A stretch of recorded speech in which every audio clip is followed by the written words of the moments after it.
পূর্ব ইউরোপের স্থলবেষ্টিত রাষ্ট্র বেলারুশ। সমতল ভূমি বেষ্টিত এই দেশের কোনো প্রাকৃতিক সীমানা নেই। দেশটির প্রায় 1/3 এলাকা জনবিরল অরণ্যে ঢাকা।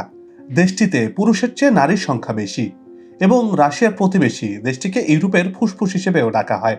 আবার দেশটিকে সাদা রাশিয়াও বলা হয়। কিন্তু কেন? এই দেশে কি মুসলিম রয়েছে? এসব প্রশ্নের উত্তর মিলবে ভিডিও জুড়ে। দর্শক, পুরো ভিডিওটি দেখার আমন্ত্রণ রইল।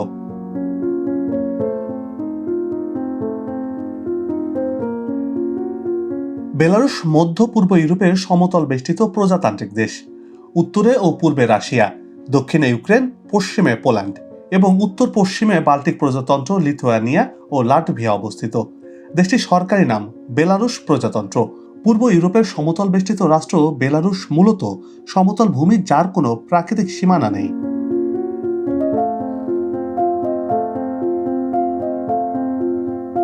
দেশের মধ্যভাগে দক্ষিণ পশ্চিম থেকে উত্তর পূর্বে চলে গেছে বেলারুশ পর্বত শ্রেণী। দেশটির প্রায় 1/3 এলাকা জনবিরল অরণ্যে ঢাকা। প্রায় 3000 নদী ও 4000 হ্রদ দেশটির ভূগোলের অন্যতম বৈশিষ্ট্য। বেলারুশ নামটি হোয়াইট রুশ শব্দের সমার্থক শব্দ। শব্দটির উৎপত্তি নিয়ে একাধিক মতবাদ রয়েছে।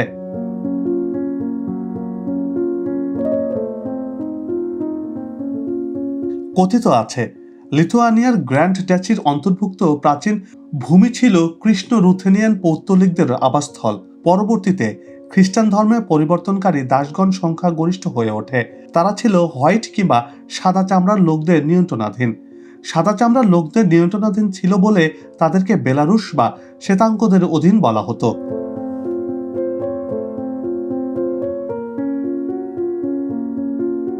স্থায়ী স্লাভিক জনগণ সাদা পোশাক পরতেন, তাই তাদের বেলারুশ বলা হতো বলেও ধারণা করা হয়।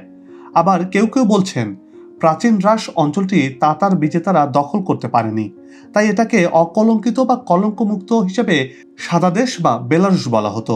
অনেকের মতে 1267 সালের আগে যে সকল এলাকা মঙ্গলরা দখল করতে পারেনি, সে অঞ্চলগুলো হোয়াইট রাস নামে পরিচিত ছিল। এক্ষেত্রে সাদা শব্দটি মঙ্গল অত্যাচার থেকে মুক্ত পবিত্র স্থান বা কলঙ্ক মুক্ত নির্দেশ করা হয়েছে। এ কারণে বেলারুশকে সাদা রাশিয়া হিসেবে অভিভূত করা হয়।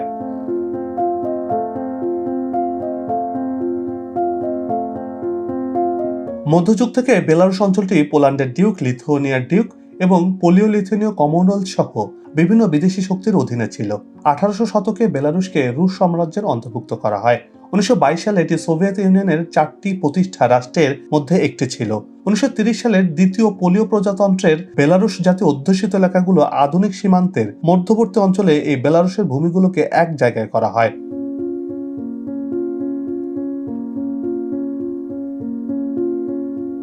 দ্বিতীয় বিশ্বযুদ্ধের সময় বেলারুশের 1/4 লোকের মৃত্যু ঘটে এবং দেশটির অর্ধেকেরও বেশি সম্পদ হারায়। কেবল 19বিংশ শতকের মধ্যভাগে বেলারুশে জাতীয়তাবাদী ও সাংস্কৃতিক জাগরণ ঘটে।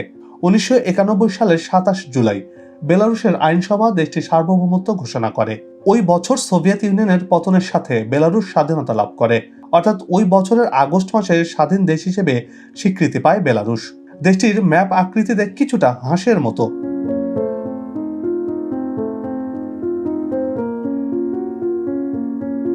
বর্তমানে বেলারুশ সরকার রাষ্ট্রপতি ভিত্তিক প্রজাতান্ত্রিক দেশ। বেলারুশ এবং রুশ ভাষা বেলারুশ প্রজাতন্ত্রের সরকারি ভাষা। এর মধ্যে বেলারুশীয় ভাষাতে প্রায় 98% মানুষ কথা বলে। 10% মানুষ রুশ ভাষাতে কথা বলতে পারে।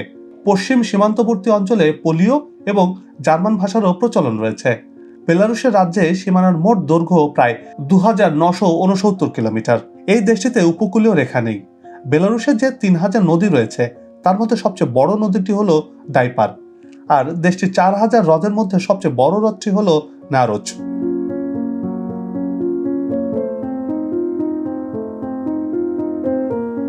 বেলারুশের মোট আয়তন 2,07,595 বর্গ কিলোমিটার বা 80,155 বর্গ মাইল। এর মধ্যে জলজ ভাগের পরিমাণ 1.4%। 2020 সালের হিসাব মতে বেলারুশের জনসংখ্যা 1 কোটির মতো। প্রতি বর্গ কিলোমিটার জনসংখ্যার ঘনত্ব 46 জনের মতো। আয়তন বিবেচনায় বেলারুশ পৃথিবীর 85তম বৃহত্তম দেশ, তবে জনসংখ্যার ঘনত্ব বিবেচনায় পৃথিবীর 182তম জনবহুল দেশ। সরকারিভাবে বেলারুশের আদিবাসীদের বেলারুশিয়ান বলা হয়।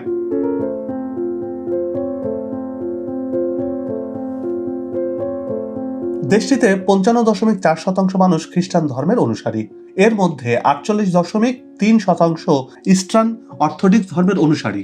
দেশটির 41.1% মানুষ কোন ধর্মের অনুসারী নয়। 2.4% মানুষ অন্যান্য ধর্মের অনুসারী। এর মধ্যে মুসলমানদের সংখ্যা মোট জনসংখ্যার 0.5%। তবে জনসংখ্যায় কম হলেও এই জনপদে ইসলামের ইতিহাস 600 বছরের পুরনো। বর্তমানে বেলারুশে 30,000 মুসলিমের বসবাস রয়েছে। অবশ্য সংখ্যা প্রতিনিয়তই বাড়ছে। প্রতিবেশী দেশ আজারবাইজান, উজবেকিস্তান, তুরস্ক, তুর্কমেনিস্তান থেকে অনেক মুসলিম অভিবাসী বেলারুশে পাড়ি জমাচ্ছেন।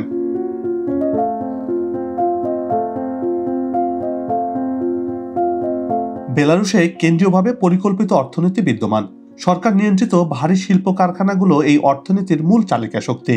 তবে দেশটির অর্থনীতিতে কৃষিখাত গুরুত্বপূর্ণ অবদান রাখে।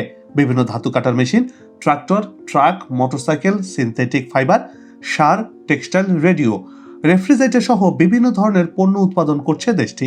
বিভিন্ন ধরনের শস্য, আলু, শাকসবজি, চিনি, কিট, গরুর মাংস, দুধ সহ বিভিন্ন ধরনের কৃষি পণ্য উৎপাদন করে দেশটি।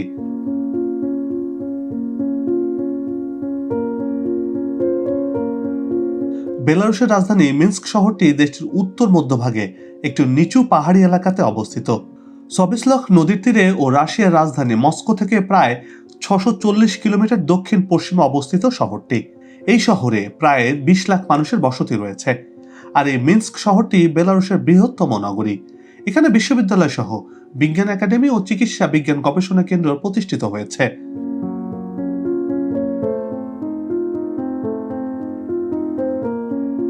শিল্প সংস্কৃতির দিক থেকেও দেশটি বেশ এগিয়ে রয়েছে। ধ্রুপদী সঙ্গীত মহাবিদ্যালয়, অপেরা গীতিনাট্যশালা ও ধ্রুপদী ব্যালে নৃত্যের দল সহ একাধিক নাট্যশালা। আর জাদুঘর শহরটির সাংস্কৃতিক জীবনকে সমৃদ্ধ করেছে। বেলারুশিয়ান রুবেল হলো দেশটির মুদ্রার নাম। ইউরোপের ফুসফুস হিসেবে পরিচিত বেলারুশের মাথাপিছু আয় প্রায় 17,859 ইউএস ডলার। অর্থনৈতিক, সাংস্কৃতিক ও রাজনৈতিক কেন্দ্রবিন্দু হলো দেশটির রাজধানী মিন্স্ক শহর।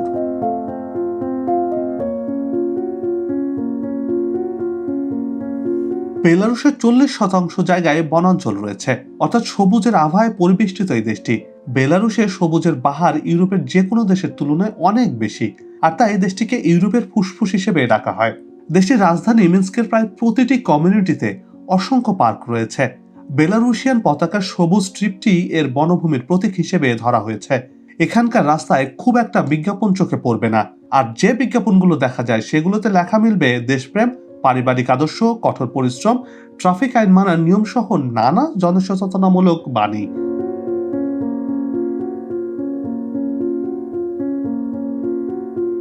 ইউরোপের দেশগুলোতে দিন দিন কমছে নারীর চেয়ে পুরুষের সংখ্যা।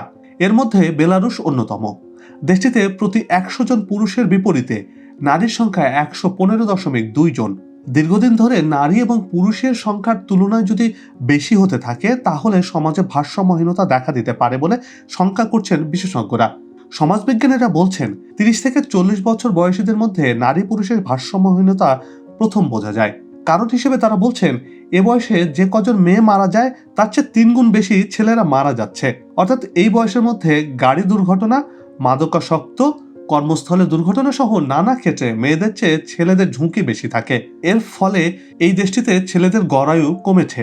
তাই এই দেশটিতে মেয়েদের চেয়ে ছেলেদের সংখ্যা দিন দিন কমতে শুরু করেছে।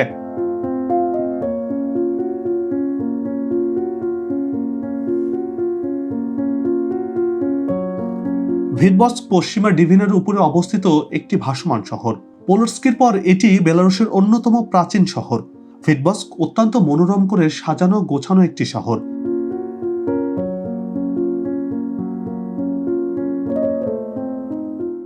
বেলারুশিয়ানরা সবজি খেতে খুব পছন্দ করে। আলু তাদের প্রিয় খাবার। এই আলু দিয়ে তারা প্যানকেক, ডামলিংস থেকে শুরু করে 300 ধরনের খাবার তৈরি করতে পারে। ভ্রমণ পিয়াসুরা দেশটিকে সবুজ, পরিষ্কার এবং নিরাপদ হিসেবে আখ্যায়িত করে থাকেন। রাশিয়া ও ইউক্রেনের তুলনায় এখানকার রাস্তাগুলো বেশ আকর্ষণীয়। বিশ্বের বৃহত্তম ডাম্প ট্রাক বেলারুশে তৈরি করা হয়।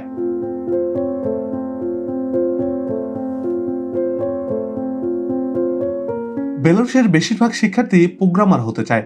কারণ হিসেবে তারা বলছে এই পেশায় যেমন বেতন বেশি তেমনি করে মর্যাদাপূর্ণও বেশি। তাই এই পেশার দিকে ঝুঁকতে শুরু করছে সেখানকার তরুণরা। বেলারুশকে পূর্ব ইউরোপের সিলিকন ভ্যালি হিসেবে আখ্যায়িত করা হয়ে থাকে।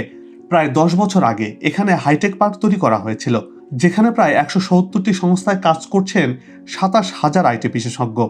বেলারুশের বেকারত্বের হার 1% কম, তাই গৃহহীন এবং দারিদ্র মানুষের সংখ্যা খুবই কম এই দেশে। বেলারুশকে বলা হয় পূর্ব ইউরোপের লাস ভেগাস।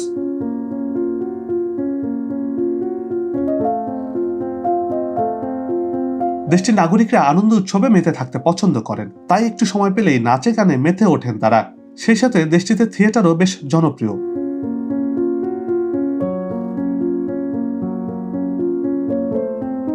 বেলারুশে খেলাধুলা ও জনপ্রিয়তার শীর্ষে রয়েছে। আন্তর্জাতিক ফুটবলে দেশটি বেশ শক্তিশালী প্রতিদ্বন্দ্বী দল।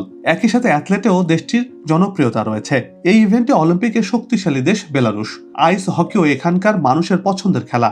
দেশটিতে দর্শক জনপ্রিয়তার তুঙ্গে রয়েছে এই খেলাটি।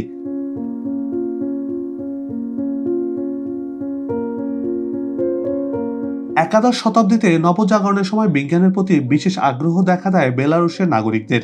সে সময় থেকে বেলারুশের ভূখণ্ডে গ্রন্থাগার গড়ে উঠতে থাকে। বিংশ শতাব্দীর শুরুর দিকে বেলারুশের গ্রন্থাগারগুলোর নেটওয়ার্ক দ্রুত প্রসারিত হতে শুরু করে।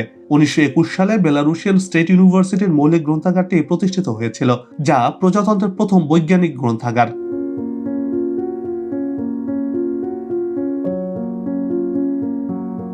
2006 সালে বেলারুশের রাজধানী মিনস্কে অবস্থিত জাতীয় গ্রন্থাগারটিকে সম্প্রসারিত করে একটি দৃষ্টি আকর্ষক হীরক আকৃতির ভবনে পরিণত করা হয়, যা বর্তমানে নগরীর অন্যতম প্রধান দর্শনীয় স্থান। বেলারুশের ন্যাশনাল লাইব্রেরিকে বলা হয় the diamond of knowledge. Belarus national library পৃথিবীর কয়েকটি বিখ্যাত লাইব্রেরির অন্যতম। 20 তলা বিশিষ্ট ওই লাইব্রেরি ভবনের উচ্চতা 72.6 মিটার। দর্শক, আজকে বিদায় দিচ্ছি। আগামীতে আবারও দেখা হবে নতুন কোনো তথ্য, নতুন কোনো জায়গা, ইতিহাস আর ভ্রমণ চিত্র নিয়ে। জানাবো অজানা সব তথ্য আর প্রাকৃতিক পরিবেশের কথা।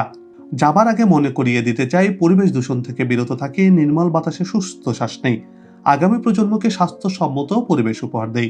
ভিডিওটি ভালো লাগলে লাইক দিন, অন্যকে এমন তথ্য জানাতে শেয়ার করুন।